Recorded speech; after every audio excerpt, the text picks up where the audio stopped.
Hi friends, आज आपण बनवणार आहोत खेकड्याचं कालवण म्हणजे चिंबोरीचं कालवण.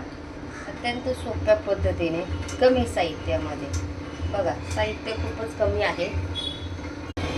हाय फ्रेंड्स, आज आपण बनवत आहोत चिंबोरीचं कालवण म्हणजे खेकड्याचं कालवण अत्यंत कमी साहित्यात. बघा, खूप कमी साहित्य घेतले आहे. बघा, खोबरं, कोथिंबीर, जिरे, लसूण, अद्रक याची पेस्ट, टोमॅटोची पेस्ट, कोथिंबीर आणि आपल्याला लागणारे सर्व मसाले ते तुमच्या आवडीनुसार तुम्ही घेऊ शकता. सर्वप्रथम कढईमध्ये खोबऱ्याचं वाटण टाकायचं, तेल गरम करायचं आणि खोबऱ्याचं वाटण परतून घ्यायचं, चांगलं परतून घ्यायचं.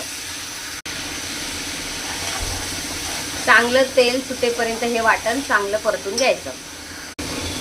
आता यामध्ये टोमॅटोची पेस्ट टाकायची.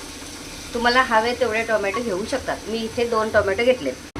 आपल्याला मसाला होतो तोपर्यंत मी तुम्हाला दाखवते चिंबोरी साफ कशी करायची. याच्यावरती जे कवच असतं ते काढून टाकायचं आणि याच्यामध्ये जी घाण असते ती घाण काढून टाकायची. आणि तुम्हाला हव्यात तर नांग्या तुम्ही ठेवू शकता किंवा अजून बारीक करू शकता. मग आमच्या घरातल्यांना नांग्या मोठ्या आवडतात म्हणून मी नांग्या मोठ्या ठेवल्यात आणि इथली घाण साफ केली की ही चिंबोरी साफ झाली. मसाला आता आपला चांगला परतला आहे, त्याला तेल सुटायला लागलं आहे. आता आपण याच्यामध्ये सर्व मसाले टाकणार आहोत. तुमच्या आवडीनुसार कोणतेही मसाले घेऊ शकता. मी इथे जनरली काळा मसाला, लाल मसाला, हळद, धणेपूड आणि खडा मसाला आणि मी स्वतः बनवलेला गरम मसाला. मसाला चांगला परतला की याच्यामध्ये खेकडा टाकायचा म्हणजे चिंबोरी टाकायची आणि हलवून घ्यायचं. थोडंसं मिक्स करू द्यायचं आणि वाफायला ठेवायचं आणि मग नंतर पाणी टाकायचं.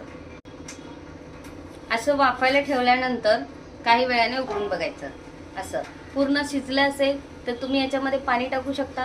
तुम्हाला पाणी नसेल हवे तर तुम्ही असंच सुकं खाऊ शकता. शेवटी गरम पाणी टाका, मीठ टाका आणि कोथिंबीर टाका.